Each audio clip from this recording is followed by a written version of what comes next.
Patis Tesoro, good morning. You're coming from the Philippines. Yes. And could you tell us a bit about the work that you're showing here in the festival?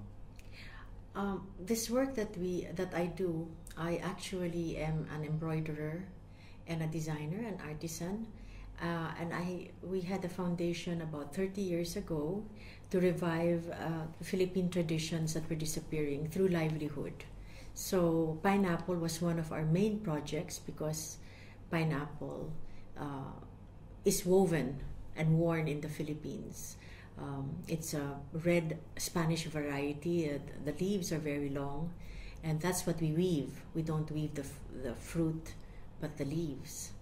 So this revival was 30 years ago, and I'm very happy to say that now there's a pineapple textile festival every year in the island of in Calibo, Aklan, and it is a luxury fabric.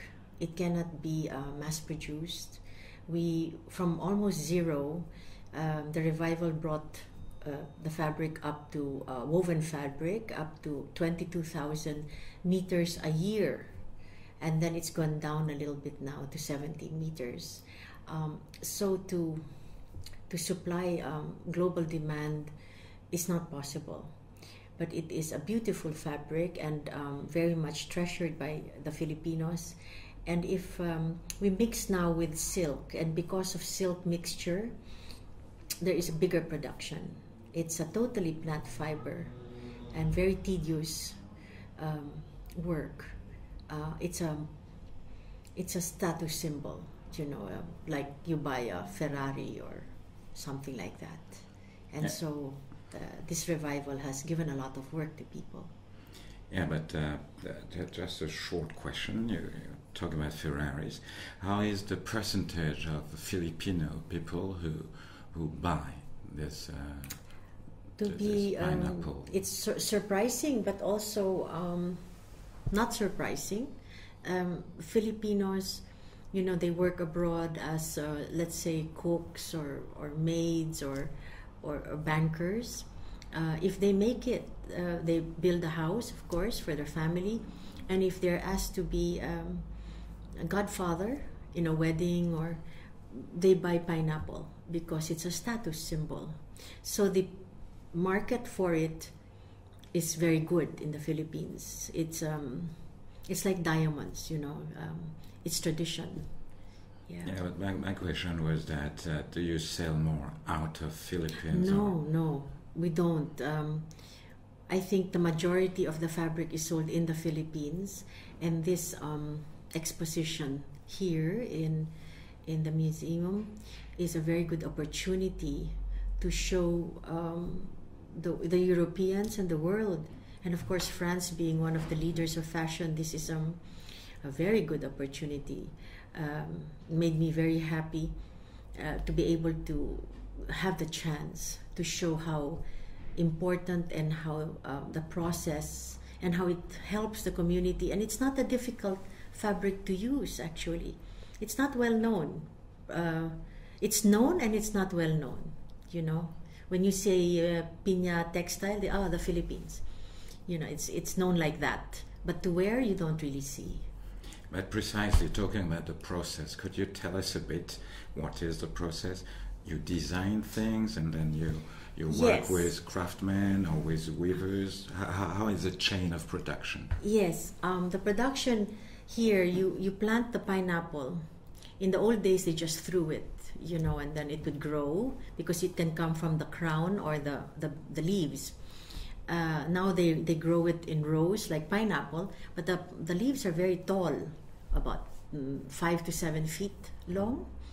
And the woman, when it takes 2 years roughly to grow quite tall, and a woman or a man will come and she picks the leaves like this, and she just pulls it, and she takes a bundle, usually about 100 leaves, and then she brings it to a convenient place, and she has a wooden board, and she goes on her knees and she keeps the fiber one leaf at a time. She scrapes it with 2 kinds of scrapers, a broken porcelain plate and a sharpened coconut husk to take out the fibers, you see.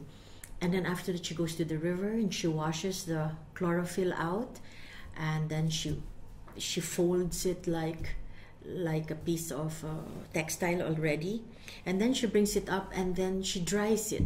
Once it's dry, she puts it up like this and she starts beating it to take out more chlorophyll with a clamshell. And then it goes to another woman, or it's a whole family project, and another person will knot it in a sailor's knot, and it's very thin, like as thin as your hair. And so it cannot be in a windy room or a room with a lot of air or with cats and dogs. And usually these are done in little houses, little huts, and they then they put it in a bowl, in a earthenware bowl, and once it reaches a desired weight, they sell it. It's almost like the stock exchange on a Saturday or Sunday. They exchange it there in the crossroads, and then the weavers come and they buy it, and then they start preparing it in the loom, and then they prepare, once they get the desired length, they prepare it on the weaving machine, and then it takes them maybe, if they're lucky, 1/4 yard a day, and that's already she does it the whole day, you know. So from start to finish, the woven process, 2 years to 3 years, and then when it comes to me, I buy, and I do like this, you know. I do handwork. Takes me 2 months, 1 month, 6 months. It depends on the amount of work. Another town does hand embroidery on another island. So the industry is very complicated, and it takes from the farmer, from the knotter, from the stripper, from the knotting to the weaver, and then to the embroiderer, and then to the embellisher, like say beading, and I design it. I would say about 3.5 years. But you can get this fabric easily now because we have revived it. So this is the story of pineapple. Okay, and could I call you a fashion designer? Yes, I am a fashion designer. Yes, that's my main income. I also sell the textile.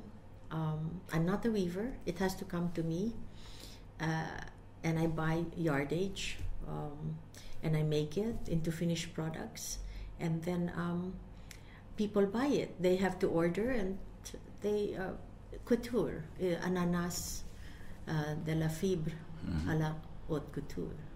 So do you see yourself as a keeper and a transformer of the tradition?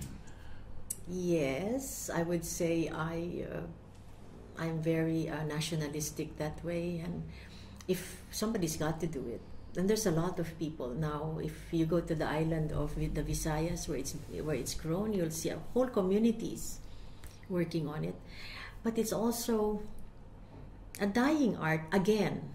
Why? Because the young people don't want to do it, and if they can find another job, who would like to knot such fine fibers, you know? If the market gives it orders and the price is right, and they don't have to leave the country, I think there's a future. But we must make the world know more. Do you see that future as bright, or are you a bit worried? You're saying that the young generation are more interested, let's say, in computer or in easy money making. I'm a bit worried. The fiber is most beautiful in its natural state. When you dye it into different colors, like Thai silk, for example, it will lose. It's a plant fiber, so it's like eating pea soup or something. You know, it will not last as long because the heat is too much. but I think because it's such a luxury fabric,